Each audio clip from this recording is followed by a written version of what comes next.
আসসালামু আলাইকুম এভরিওয়ান, কেমন আছেন? অন্য জাতের জন্য আদাব। একটু ভালো থেকে আপনাদের মাঝে চলে আসলাম বন্ধুরা। অনেক দিন থেকে আপনাদের সাথে আমি শেয়ার কোনো কিছুই করি নাই অলরেডি।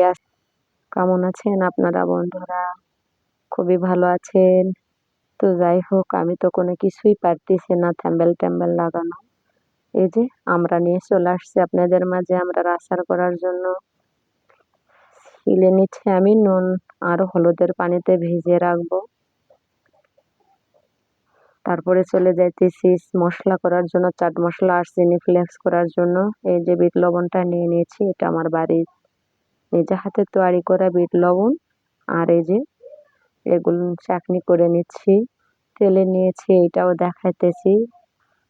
যদি পাটাতে বা শিলনোড়াতে বা ব্লেন্ডারে ব্লেন্ড করতে না মন চায়, তাহলে এরম পিষুনিতে হাত ঘুটনিটা নিয়ে পিষে নিতে পারেন, খুবই সুন্দর হয়। অতি তাড়াতাড়ি কিন্তু এই চিনি ফ্লেক্স বা চাট মশলাটা করা যায়। দেখেন আমি অলরেডি করে নিয়ে নিয়েছি খুব সুন্দর করে। এই যে দেখেন, অল্প সময়ে কিন্তু এটা হয়ে যায়, কোনো ঝামেলাই নাই, ঝামেলাবিহীন একটা কাজ, আর খুব সহজে হয়ে যায়। কত সুন্দর হয়েছে দেখেন। আর আমি কিন্তু আধা ভাঙা করে নিয়েছি, এটা মুখে পড়লে মোমো করবে আর খুবই ভালো লাগবে। এই যে সব কাজটাই করে নিলাম। আর এই যে এভাবে আচারটাও করে নিচ্ছি আমি অলরেডি। একটু আমি সাকারিন দিয়ে দিয়েছি, যাদের ডায়াবেটিস আছে তাদের জন্য এটা উপকারী। আর এই যে চাট মশলাটা, এগুলো উঠায় নিব। আর কতটা সুন্দর আর পারফেক্ট হয়েছে অবশ্যই সেটা দেখাবো। এই যে আমার চুলাটা ভেঙে গিয়েছে, আমি তৈরি করে নিব, দেখি 2-1 দিনের ভিতর। সময় পাইতেছি না এক্সামের কারণে, এর জন্য করে নিতে পারতেছি না। আর এই যে সরিষার তেল দিয়েই কিন্তু আচারটা করে নিতে হয়। আমি কিছুটা আস্ত রাখবো, তাই সবগুলো ভেঙে দেইনি, আর কিছুটা ভেঙে দিচ্ছি আমি। দেখেন কত সুন্দর হয়েছে, জাস্ট যা হয়েছে না, খুবই অল্প সময়ে কিন্তু এই আমরা আচারগুলো করে নেওয়া যায়। আর সিনিপ্লেক্স চাট মশলাটা কিন্তু শিলনোড়াতে বেটেও করা যায়, ব্লেন্ডারেও করা যায়। আমি কিন্তু পিষুনিতে করে নিলাম হাত ঘুটুনিটা দিয়ে। আর এই যে সর্বশেষে কিন্তু আমি এখানে দিয়ে দিচ্ছি লেবুর রস।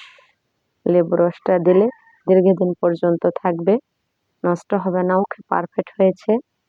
জাস্ট ফাটাফাটি একটা আচার হয়েছে। সবাই হাত পাতাইতেছে, দাও না একটু খাই, যা হয়েছে না। তো আমরা অনেক কয়জন মিলেই কিন্তু আজকে আচারটা করে নিয়েছি। দেখেন কত সুন্দর হয়েছে আর কত লোভনীয় হয়েছে, টক ঝাল মিষ্টি আমড়ার আচার। যদি একটু ভালো লাগে থাকে আমার রেসিপিগুলো, তাহলে অবশ্যই লাইক কমেন্ট শেয়ার করতে ভুলবেন না। আল্লাহ হাফেজ। আপনাদের রিকোয়েস্টে কিন্তু আবারও চলে আসলাম আমি চিনি ফ্লেক্স বা চাট মশলায় কী কী দিয়েছি আর কী কী উপকরণ দিয়ে ভেজে নিচ্ছি সেটা তো অবশ্যই দেখাবো। আমি আগেই খালি খোলাতে সব কিছু তেলে নিচ্ছি, মরিচ, ধনিয়া, আমদনি, তাল মাখনা, সরিষা, জিরে, পাঁচফোড়ন, তেজপাতা, সাদা এলাচ, গোল সাদা এলাচ, কালো এলাচ, এই সব কিছুই কিন্তু আমি তেলে নিচ্ছি আর সরাসরি দিয়ে নেমে নিচ্ছি। দেখেন ওইটা খোবরা কিন্তু ইউজ করতে পারি না রে বাবা, তারপরে ওই যেভাবে করে নিচ্ছি, নিয়ে কিন্তু সিনিপ্লেক্স চাট মশলাটা করে নিব। রাশিটার ইউজ আমি একটু একটু করে করতে যাচ্ছি আর করে নিচ্ছি। অলরেডি আমার তেলে নেওয়া শেষ হয়ে গিয়েছে। আর আমি মশলাটা কিভাবে বেনে নিয়েছি এটা কিন্তু আগে দিয়ে দিয়েছি। দেখেন আগের ধাপে আছে, এটা দ্বিতীয় ধাপ। কিভাবে আমরা আচার করব এটা আবার করে নিচ্ছি। চুলাটা কিন্তু ভেঙে গেছে ভাইরে, বকাবকি করেন না, বেয়াই কি করব আর। এই যে এরকম করে হলুদ দিয়ে আর লবণ দিয়ে কিন্তু আমি পানিতে চুপিয়ে রেখেছিলাম, তারপর উঠায় নিয়ে ভেজে নিচ্ছি। পরের ধাপটা পরে চলে আসছি, আগে পিছে করেই করে নিয়ে দেখাতেছি। দেখেন যদি ভালো লাগে থাকে ভাই, যদি খাইতে মন চায় দিতে পারবো না, পেট নষ্ট হলে করার কিছু নাই। আমি থিতো করে দিলাম রসুন, ছিঁচনিতে ছিঁচে, আমি লোহার ছিঁচনিতে ছিঁচে নিলাম, আমার কাঠের ছিঁচনি আছে।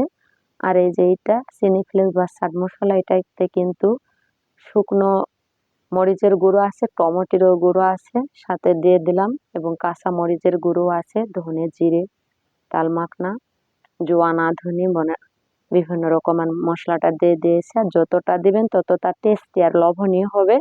জাস্ট 1 বাটি চিনি দিয়ে দিলাম।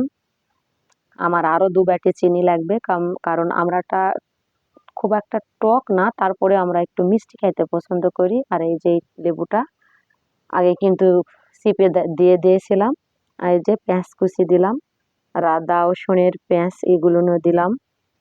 তো ভালো থাকেন, সুস্থ থাকেন, আল্লাহ হাফেজ, টাটা, বাই বাই।